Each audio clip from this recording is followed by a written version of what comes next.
So here's the deal, guys. When you're shopping for a MIG welder, we know there's a lot of them out there and a lot of options. There's a lot of different features to look at, a lot of different price points. It can be a little tricky to decide which one's right for you.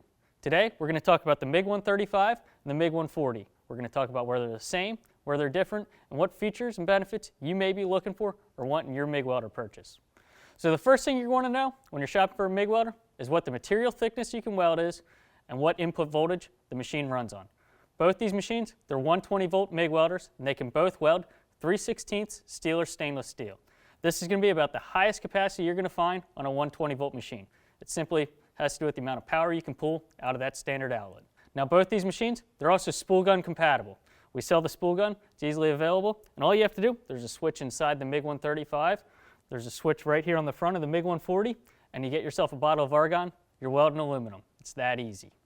So something you may find when you're shopping for a MIG welder, some of them aren't always actually MIG welders. Sometimes they're just flux-core welders. Both these welders, they're true MIG welders. They run gas systems, they're designed to use solid core wire. But they can both run flux-core wire as well.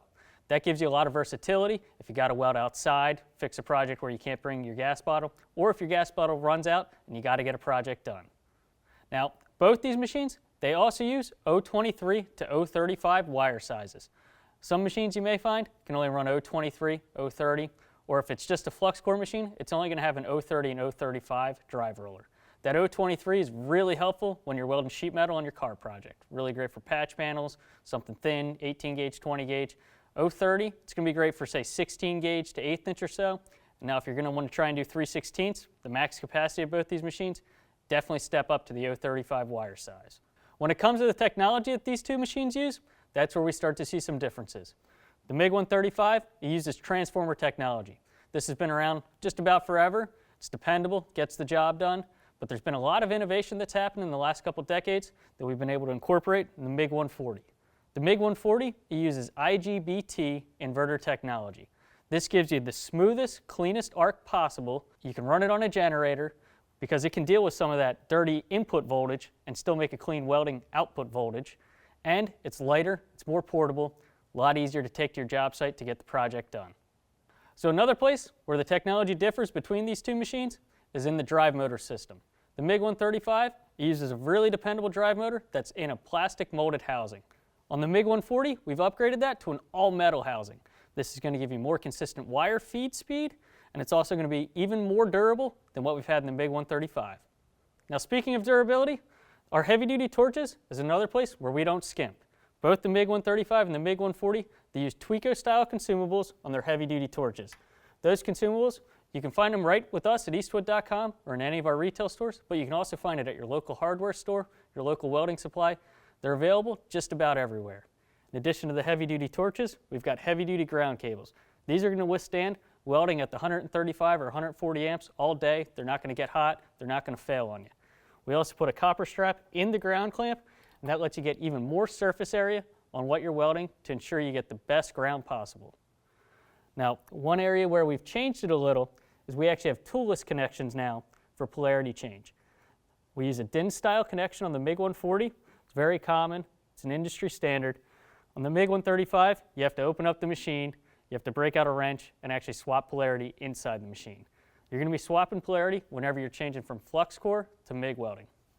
Now both these units, they have infinitely variable wire speed and voltage. This lets you really dial in your weld and get it really precise.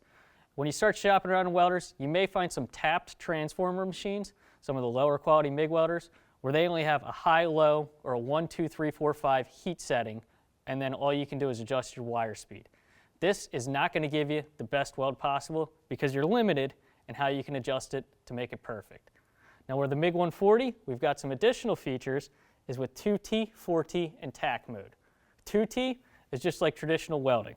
You pull the trigger, you make your weld, you release the trigger, the weld stops. 4T, think of it like cruise control. It's really nice if you're doing a long weld, or a weld where, say you have to hold the torch in an awkward angle, you're not going to be able to press the trigger and hold it the whole time. To start a 4T weld, you pull the trigger, your weld begins. You can now release the trigger, the weld continues. You're able to make your weld, and when you want to stop, you pull the trigger again, and then you release the trigger, the weld ends. Really handy feature. Not a lot of welders in this price range have it. Now with Tack Mode, something exclusive to Eastwood here, it allows you to do a fixed time spot weld or tack weld repeatedly over and over again. You dial in your settings to give you the perfect size spot weld or tack weld with the perfect penetration, flatness that you're looking for, and now all you have to do is pull the trigger and it'll automatically stop. You can do those spot welds over and over again. They're going to look consistent on your patch panel or your project, and you're not going to have to worry about making sure you're holding the torch for the right amount of time every single time. Really helpful when you're just getting into patch panel work. Now both these machines, they're backed by our Eastwood 3-year warranty.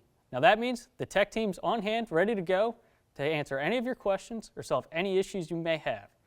For more information about both these welders, visit eastwood.com.